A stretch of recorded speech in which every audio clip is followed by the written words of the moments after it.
Thank you, folks, for coming today. We will begin with introductions. We will start with the board members, staff, and then those that are in the public. If you would like to identify yourselves, please feel free to do so.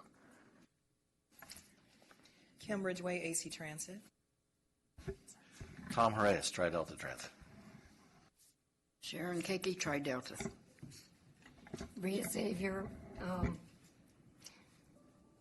to think. Oh, the Advisory Council on Aging. Belinda Graham, City of San Pablo. Michael Dalgelli, East County Paratransit Writer.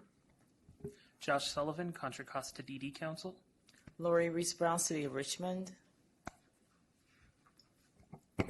Michael Huffey, Independent Living Resources of Contra Costa and Solano counties. Peter Ingalls, CCTA staff. Irene Ortega, CCTA staff.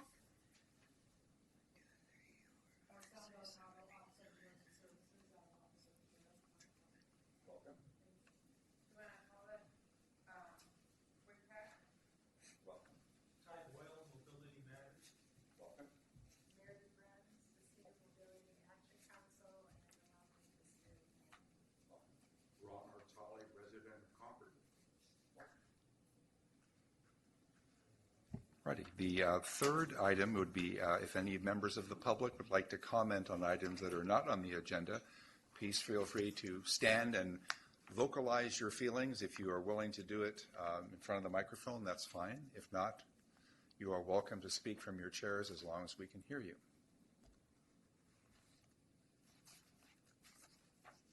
That not being the case, item 4, which is an action item that would require a vote, is the summary of actions from the July 20th, 2015 PCC meeting. If you'll take a look at that and see if there's anything that you note that needs to be altered. If not, we can have a vote. How come you got that? I don't. Are we ready to vote? May I have a motion to accept? I'll make a motion. Thank you. The motion was made by Rita Javier. Second. And the second was Tom? Yes. Horace. May we have a vote, please?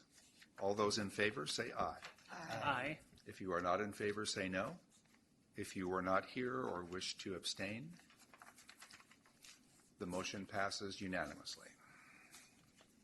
The meeting minute, or we don't call them minutes anymore, they're called meeting calendar. The summary of actions has been approved unanimously. Number 5 is the approval of the PCC meeting calendar, which you will find at the very end of the little packet you received, agenda item number 5. You will note the dates are January 25th, March 21st, May 16th, July 18th, September 19th, and November 21st of 2016. Are those acceptable dates? Give that a moment of thought. You may need to consult calendars. That being the case, would someone like to make a motion to accept the approval of 2016 meeting calendar? Move for approval. Tom Horace has so moved, and Lori Reese-Brown has seconded. All those in favor say aye. Aye. If you are not in favor, say no. And if you wish to abstain, the motion passes unanimously. The motion approves the 2016 meeting calendar as in agenda item 5. Number 6, the update on the development of a transportation expenditure plan does not require a vote. It's information. Does everybody have a copy of the packet that was passed out earlier? Okay. Staff, thank you. Yeah, so this item that's in front of you, the staff report is our board letter that is in our CCTA board agenda packet. The board meeting is this coming Wednesday night. And I just wanted to talk a little bit about this. It's been, since we canceled our last meeting, there's been quite a bit happen with regard to this. There have been several, let me say 4, maybe 5, EPAC meetings. EPAC is the Expenditure Plan Advisory Committee. From this group, both Rita and Debbie Toth sit on the Expenditure Plan Advisory Committee meeting. That committee is made up of different interest stakeholders from different parts of the county, not only geographically, but also representing different populations, business interests, labor interests, environmental interests, senior, disabled, youth, schools,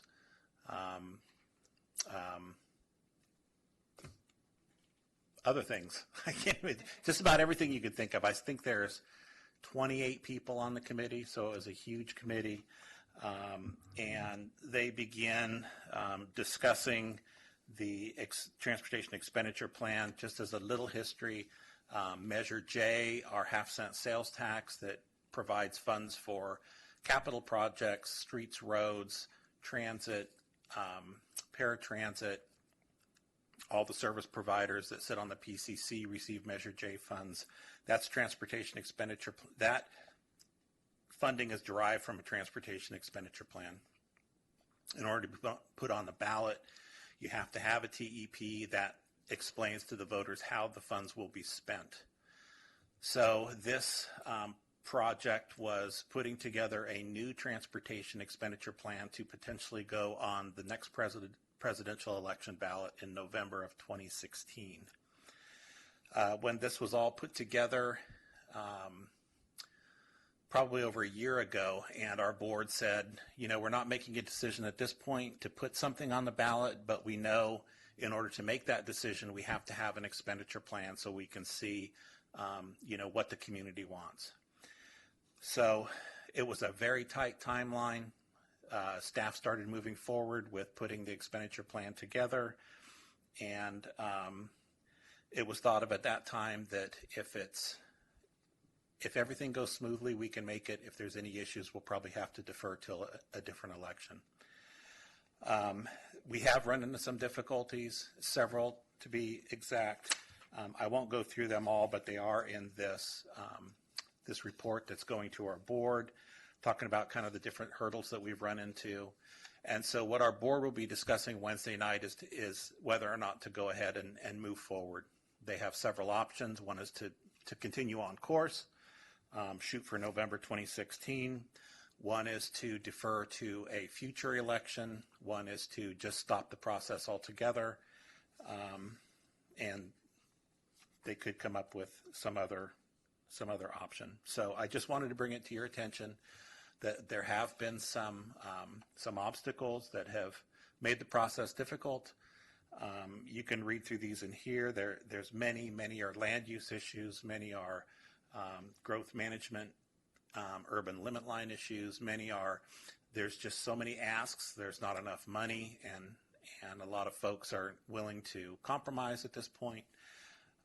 So we're just moving forward at this point, going to our board and saying, you know, what do you want us to do? I will point out, and this is exciting for this group,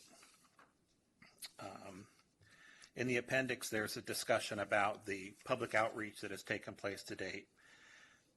And on page, we have a strange numbering system for our board, but on page 3.5-16 is the brochures that Lindsay and I have been working on handing out to different senior and disabled population groups. Mainly, we went to Josh's Developmentally Disabled Council meeting where there was a lot of providers there and handed out several of these. We also went to the Senior Mobility Action Council, put on a symposium on October 23rd, I think, and there was probably 170 or so seniors there, and we handed these out, and you can see the total number of surveys that have been returned, 515 for programs for seniors and people with disabilities. The next local one was Local Streets with 302. So the message has gotten out, and the surveys were filled out and returned with a significant amount of input and direction from senior and disabled folks wanting to get more services. On the next page, it breaks it down a little bit more specifically within the senior disabled category, what what types of items they were looking for. So again, the largest one, 129, being expanded services and programs for growing senior population. So the outreach, at least to the senior population, has been working. This is what we saw when we did outreach a few years ago for our countywide transportation plan, that there was a lot more senior response, as we suspected, on the written document than there was from going to our webpage and submitting comments that way. So we put out a little extra effort with making sure the written surveys got out to the right people for distribution. So at this point, I just wanted to leave it at that. I wanted to bring you all up to date on what was going on with the TEP. After Wednesday night's board meeting, we'll know more as to what direction we're directed as staff to take. If we keep the course, of course, we'll keep moving forward and we'll involve you all in that. Otherwise, we'll rest and relax and live to fight another day. You and the staff are appreciated. We really thank you. Are there any questions or concerns that we would like to bring forward to them at this time? Josh? I would just like to send out a special thanks to Peter. I know the council really appreciated it, and I think it was just what our community needed to get some major momentum going to engage them. So thank you. It was a great presentation. I'm sorry, Lori. Maybe just real quick, I will say that I have talked to Lindsay, and she has said, for those of you that still have surveys, go ahead and continue working on getting those in and try and get them in by December 1st. We're still, even though the board might say, no, let's hold off and go at the next election, we're still doing that process of gathering input from the public.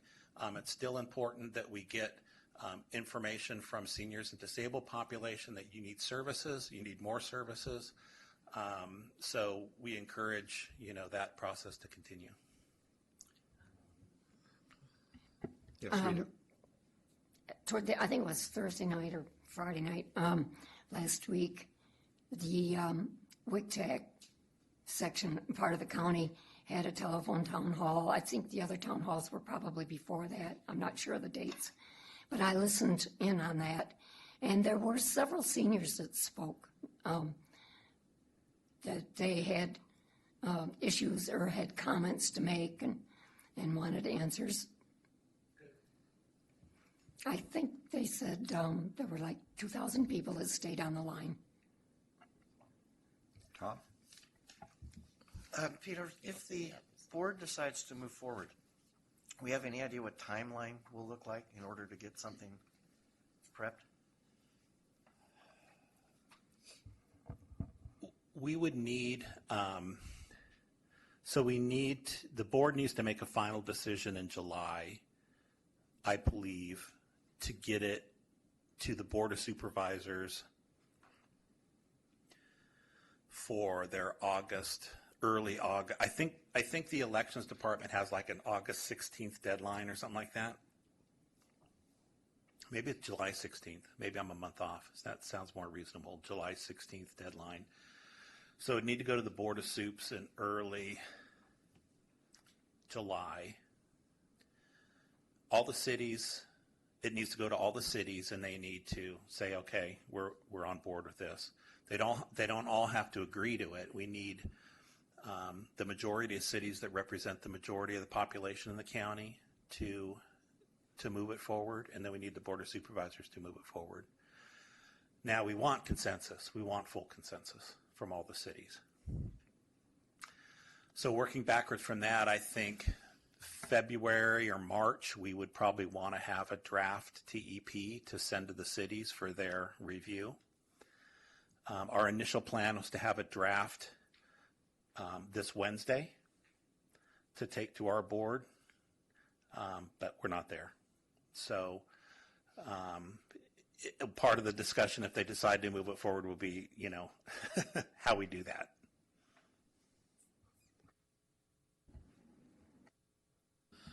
Just as a quick follow-up on the other side of the question, if the board decides to postpone maybe until the next election year or something along those lines, will the data that's being collected now be utilized for that next endeavor, the stakeholder engagement that you guys have done? That has not been determined, but we would certainly,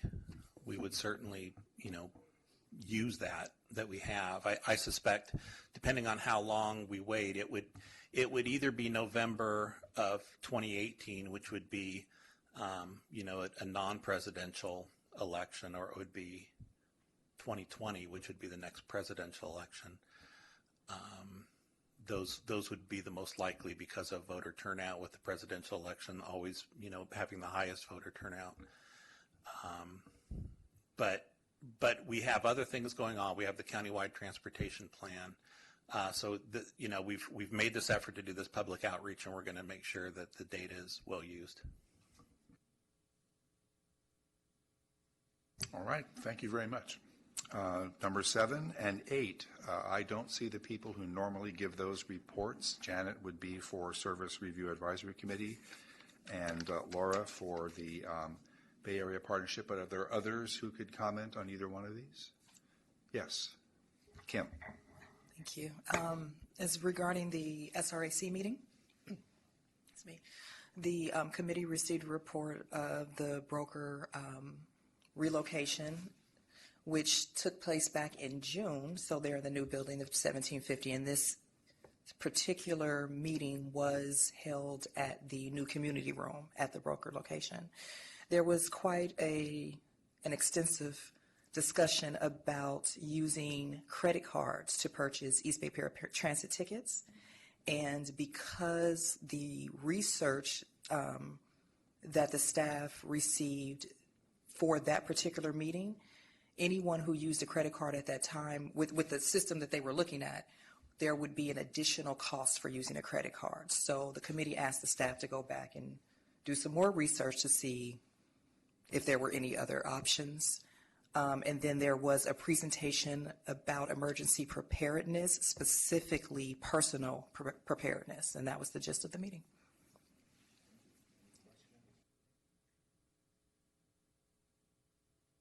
Number 8, the BAPAC, is there anybody who can comment on that?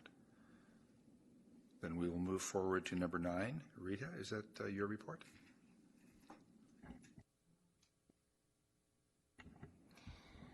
Yes, I can report on that. And we also have a couple of people in the audience that were involved in that event. On October 23rd,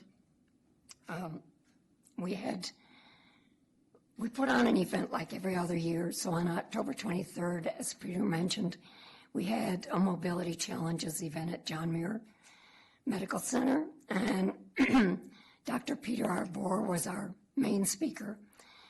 And we also had Rosemary Robles from the DMV speak, plus Jim Frazier toward the end, because he's chair of the Assembly Transportation Committee. It was very well attended. Everybody liked it. We were very pleased with the turnout. We served free lunches that were provided by various assisted living places. I think we actually had over 200 sign up, but I don't think they all came, but it still was almost a full house. Mary, would you like to add anything? Okay. So we were pleased, so we're looking forward to our next event.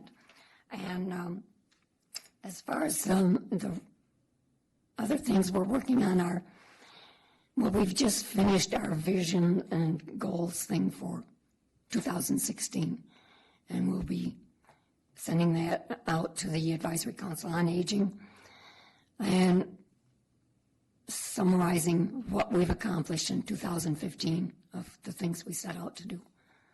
And we also have a newsletter, which basically Mary is doing with people submitting little articles and photos and such. That's it. Yes, Kim. I'm sorry, I forgot to add one more thing about what was discussed at the SRAC. There was also a report in regards to the IVR system, which is the Interactive Voice Response System. And this system, for anyone who has a demand trip or a non-subscription trip, the caller would get a reminder call the night before for any trips. And That system began rolling out November 1st, and it's going to roll out as a whole to 100% so that all riders who have demand trips will receive calls by December 31st. It'll roll out to all the riders. So it's in effect as of now.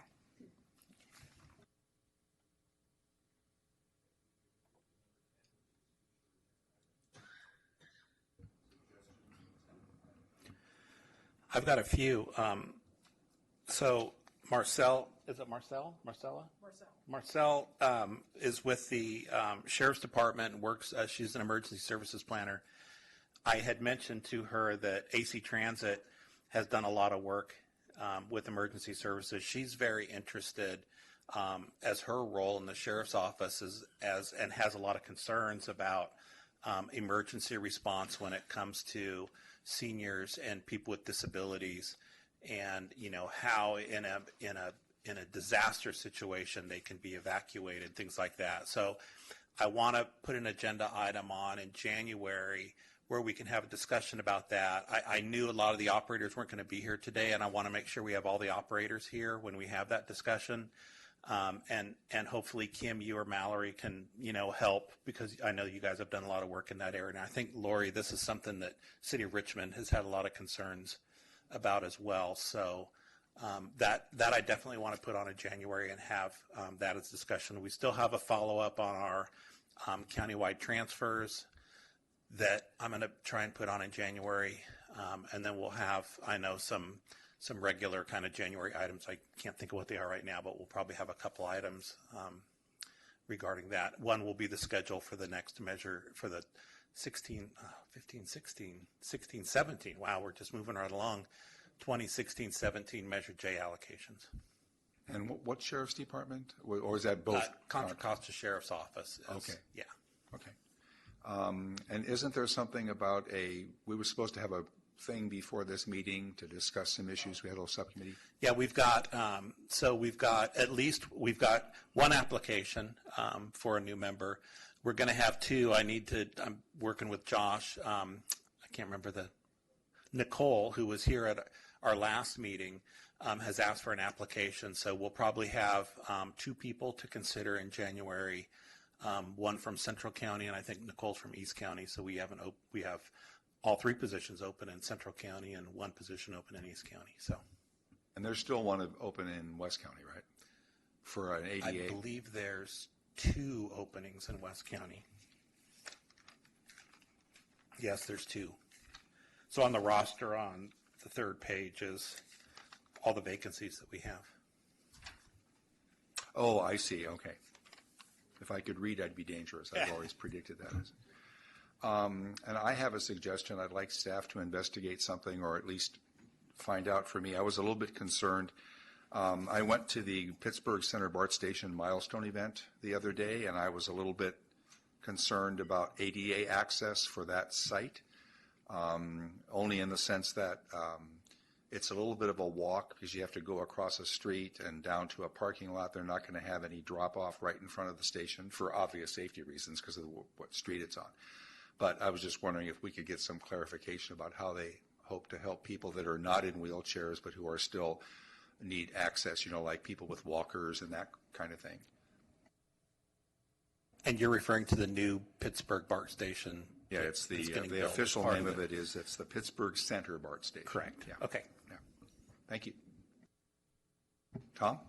Actually, I have a procedural question, Peter. Given your suggestion about emergency next time, and I've worked with Marcel, although truthfully it's Ann Hutchison at our agency who's set up our EOC and done most of it.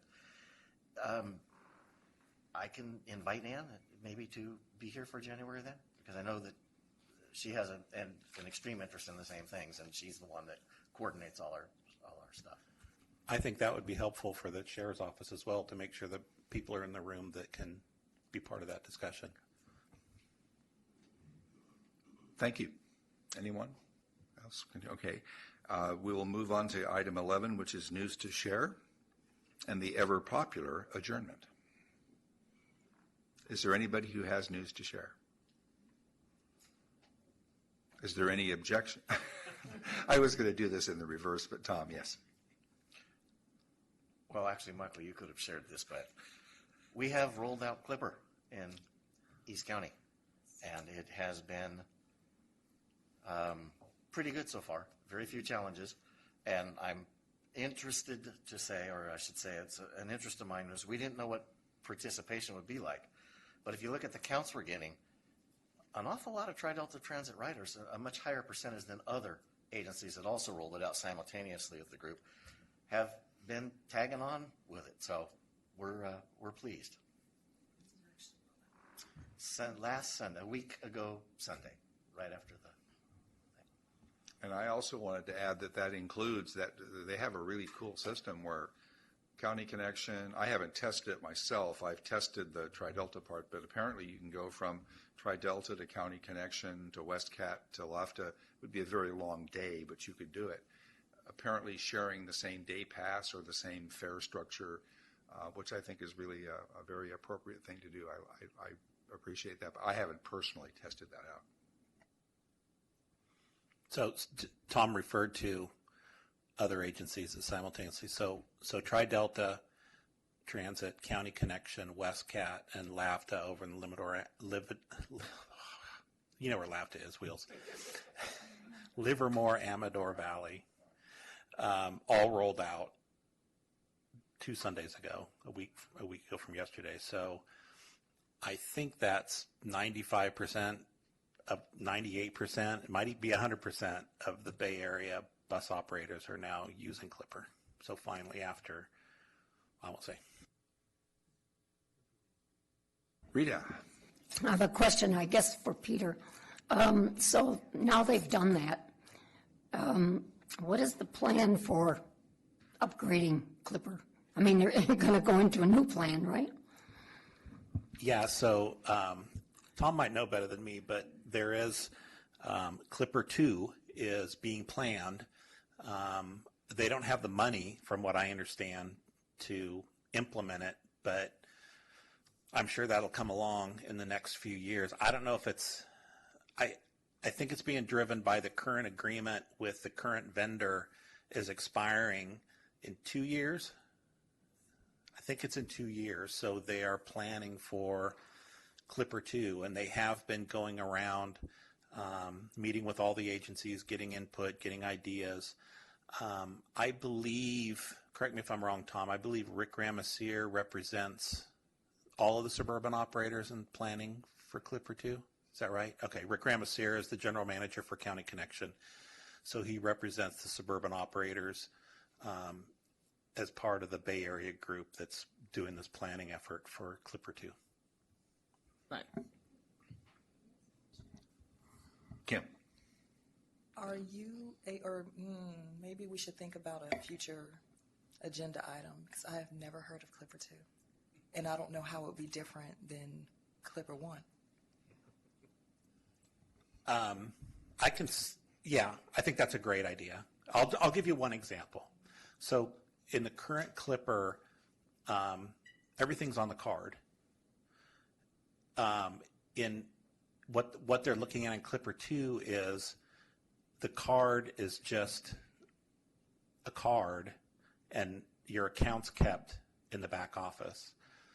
So it would allow for a lot more opportunities for using credit cards and bank cards and phones and all that kind of stuff, because the card is just another card in the system.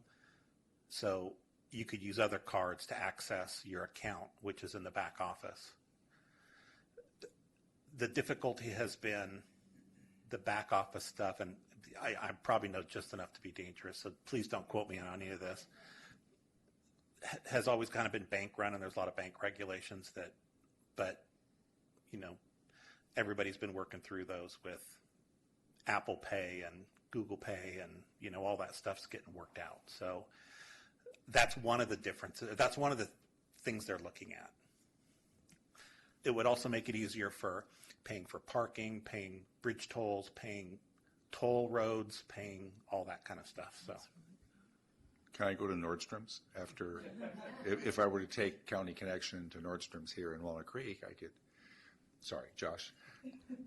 I think this question might be for Peter, but maybe even for Tom or Kim. But in our stakeholder group, we had a lot of folks that had concerns once we reached full Clipper implementation, and I'm glad that it's happening because it will smooth it out. In our community, we have folks that don't necessarily have the money management skills or even the ability to remember where the Clipper card is put. So a lot of agencies that provide direct care for folks, especially in a day environment where you're using public transportation, wanted to get agency Clipper cards, like maybe 5 or 10 per agency, so that way their group members could actually do that and have that be tied in. And there was some big hurdles when we first talked about it with Tri-Delta a couple years back. So I was wondering if that's a possibility now, or if I don't know the answer to that. I don't, Tom. I would suspect. Go ahead. No, go ahead. I was just going to say I would suspect it would go through the individual operators, possibly. There is, and I believe, Josh, and I'm like Peter, I know enough to be dangerous too, but I believe that some issues are being addressed in Clipper 2 that in fact will make allowance for that, so that those things are not a barrier. So it has to do with the back office programming and the process, and I believe that is on the table for a larger issue than just the one you have expressed, but it would address it if it comes to fruition. Lori, Oh, yes. you Lori. missed me. You've been missing me. But some of my questions have been answered, so that's okay. I just wanted to comment and just say that the city of Richmond has definitely wanted the Clipper card at the BART station for patrons that come through there. And the biggest challenge had been the acceptance of cash. So this Clipper 2, as you just described, would really benefit. I think the city of Richmond would benefit from that. So thank you. And would there be an opportunity for us to comment and actually see it before it rolls out? Well, that's an MTC question, and I want to be clear. That was one thing they were talking about is that back office. They may not go that direction. Oh, I see. So it's still an MTC project. They have staff working on it. I'd be happy to get you a contact information as to who at MTC is working on Clipper 2, and we can get you more information. Okay. Because we have been approved for Clipper, we just haven't installed it because a lot of our staff, we're located at the Richmond BART, and a lot of staff is kind of fearful of taking cash there. Yeah, I understand. For understandable reasons. Right. Okay, well, that's good to know. All right, so but let me ask you something. In the current Clipper 1 program, is there another way, maybe this is not a question that you can answer, but is there another way we can address that before anything, as they roll out Clipper 2 or strategize through Clipper 2 and how that program's going to work? Is there another way we can look at accepting payment besides cash? Is that an MTC question? You mean accepting other forms of payment besides cash? Like credit card, ATM card, something like that. Well, you guys take credit cards and stuff, don't you?